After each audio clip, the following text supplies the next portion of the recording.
Y'all, welcome back to the channel. Here to give you guys another video, but first and foremost wanted to just give you guys a couple seconds just to see what's going to be upcoming for the channel. I've been getting a lot of good, really good feedback in terms of what you guys want to see as far as when it comes to the rise and fall of Golden Boy episode 3, what happened following the British boxing takeover of 2015, and Felix Trinidad's path of greatness from 1999 to 2001. But this video is going to be a little bit different because it's part of some breaking news in which we are going to talk about why Errol Spence Jr. should command an 80% to 20% split for the fight versus Terence Crawford. Now, of course, this is the main fight to be made at the welterweight division, and I have made tons of videos talking about why this fight should be made and why it should be made in a manner that allows both guys to get the best and most maximized profit out of it. These are fighters, they put their bodies on the line, and at the same time, this is a sport that is dangerous and that doesn't give a fuck about them. So, yes, in this matter, in this video, I'm going to explain why Errol Spence should command an 80 to 20% split, something that I don't think a lot of people will aggressively talk about. But there's a lot of details in the numbers. And at the end of the day, it doesn't matter how good you are. It doesn't matter how many titles that you have. It doesn't matter your status in boxing. What matters is what you can generate. And that's how your purse is determined. So the guy who actually generates the most amount of money will get paid the most amount of money. It's how Floyd Mayweather makes his money. It's how Canelo Alvarez makes his money. And it's how every other champion has made their money and why they strive to be the biggest name in the sport and generate the most revenue so that their fights, they can make the most money out of it. There's always been situations in which a guy who has been more accomplished has had to take less money to fight a more established champion. Case in point, we watched Arturo Gatti make more money than Floyd Mayweather at a time that Floyd Mayweather was the best fighter in the sport. And on the flip side, we watched Bernard Hopkins, the undisputed middleweight champion, take less money to fight Oscar De La Hoya, who had a bigger name in the sport at the time. So the same thing has followed us for years, and there's never been any difference to it. So let's dive right into the details. So of course, as you know, we got recently an article published by Boxing Scene, which talks about the latest revenue numbers for Danny Garcia and Errol Spence and their fight that took place on December 5th. Now, of course, you know this took place in a COVID-restricted environment down in Texas in Jerry World, but even then, on 14,000 tickets, they were able to generate about a live gave about $2.65 million, which is a lot of money. And to do that in this type of environment ultimately means for me is had we not been in COVID, this fight would have probably done better numbers than the Mikey Garcia fight. So when you look at Errol Spence's pay-per-view revenue and you look at the amount of live gate, overall the amount of tickets don't really matter. And here's why the amount of tickets don't matter. If I book a venue for 20,000 people, and I put that venue at $1, that means that I will make $20,000 for the tickets that are sold. However, if I book another venue at 5,000 seats, and let's say I charge $4 a ticket, that's still $20,000 in revenue. Both of those numbers still add up, but I'm picking essentially the situation in which to maximize my dollar per seat.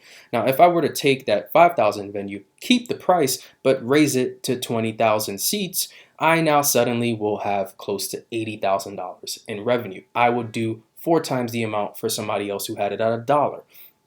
So that is why the amount of tickets being sold doesn't matter as much as the gate. The gate is what matters because it shows a level of who was actually willing to pay for tickets.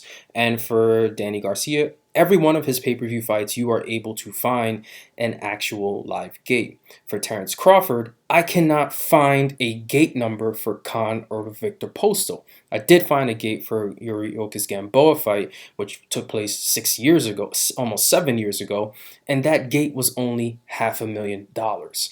Whereas with Errol Spence, his gates have produced $5 million for Mikey Garcia, $2.3 million for Sean Porter, and $2.65 million for Danny Garcia. And they've generated pay-per-view revenue of at least 250,000 buys to the maximum of 360,000 pay-per-view buys. That gives you a revenue stream of anywhere from 18.75 million in revenue to 26 million revenue and 27 in revenue. Now, most people would probably take a look at this and say, oh, well, there's a downtrend here. Well, you have to look at it from the aspect of the theoretical concept of things. Mikey Garcia, in comparisons to Sean Porter and Danny Garcia, has always been a really big name in the sport of boxing. So hence you put him in the ring with somebody like Errol Spence. Not many people were expecting the fight to do this well, and it did. Then you take it into Sean Porter. Sean Porter has been able to do great numbers when it comes to gate and revenue, but not at the level of a Danny Garcia or a Mikey Garcia or even a Keith Thurman. The only time that Sean Porter has been close to putting up a massive amount of numbers when it comes to a gate or anything like that really just took place during when he fought Keith Thurman, in which they managed to do a really good gate and a really good revenue. But other than that, Sean Porter taking a dip makes perfect sense. Now, the Danny Garcia fight is definitely one that can have an asterisk. Not only did this outperform better than I expected, but it took place during COVID and in an arena that was at 20% capacity. Imagine if they did allow 50,000 people to go to the actual fight. Imagine if they managed to get more revenue out of it if you were working with getting consumers who also managed to buy more of this fight. You have to realize that COVID is not just affecting the way that the sport puts on fights, but it's also affecting how people purchase fights. People don't have jobs. People aren't chasing GameStop stock. So for the fact that this fight managed to do that many pay-per-view buys and it really didn't hurt much overall is quite a good sign. Whereas you have the fight against, Postal and Khan. And obviously, when you look at these numbers of 50,000 buys for Victor Postal, that is not a good number at 3.6 million in revenue. The Amir Khan one is kind of good, but it still lags behind in comparison to Errol Spence. And if you were to look at this just for what it is, that means that Khan's best pay-per-view fight is still about half as good as Errol Spence's worst pay-per-view fight in terms of numbers. And the Gamboa Live Gate is a fraction of what the Porter fight was. It's a fourth of it if you take a look at it in that sense. So when you look at the on average of what Spence and Crawford have been able to do, Spence has averaged at least 300,000 buys so far, and that 250 asterisk fight is what really brings it down. Had we been in an environment in which the economy wasn't affected, people were able to buy pay-per-view fights, I think you would see that number would be close to 360 on average. Whereas with Terence Crawford, he's done 100,000 buys, and when you look at those percentages and how they break down, it shows that out of all these buys averaged out between the two guys, Errol Spence has been able to do 76.2% of the total buys between both of them.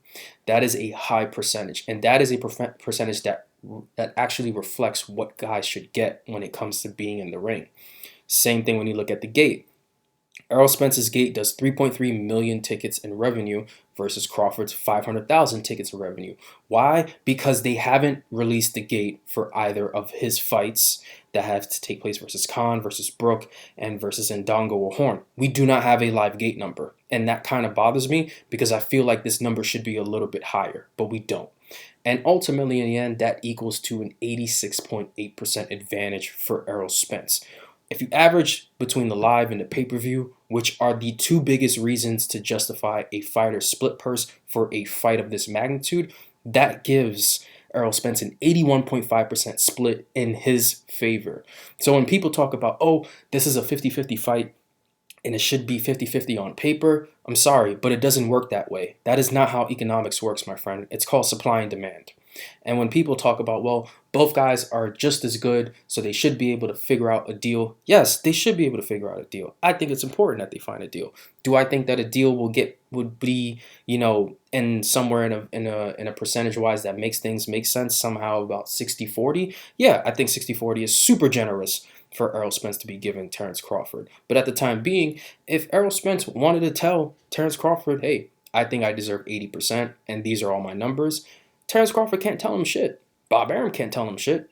Bob Arum can only do is try to take the media and try to twist it in a way to make Errol Spence look like he's avoiding the fight. However, the numbers are not in his favor. And at the same time, one side of this is actually upset to have to pay their fighter $3.5 million a fight. But the other side isn't. And in fact, the other side is probably going to get another big pay-per-view fight and a good gate revenue generating fight for 3 belts pretty soon. So when you look at everything in its totality, Errol Spence can actually command 81.5% of the split, or essentially 80% if you do want to give Terence Crawford that 1.5%. But I do think ultimately the only way that this fight will get made is if Terence Crawford leaves Top Rank and negotiates a better fight in his favor. Now, I'm not saying that Terence Crawford should leave Top Rank. I'm just saying that that might be the best opportunity that he gets to make the fight. And I also feel like when everything is done, that I think Crawford is probably going to take the same route as a Mikey Garcia or a Manny Pacquiao, which they leave Arum after some time, not fighting, and they get a fight with PBC that actually allows them to make a lot of money.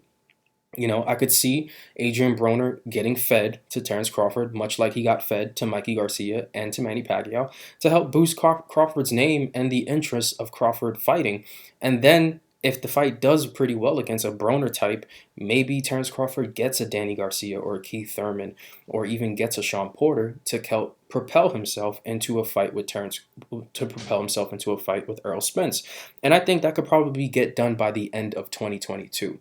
Now, it's going to suck over the next year and change of us arguing about why this fight isn't getting made, but we know why this fight's not getting made, and we know the culprits behind it. But you're not going to see a lot of people put the pressure on the culprits to get the fight made. All they're going to do is simply just say who's ducking who. But it's all about the numbers.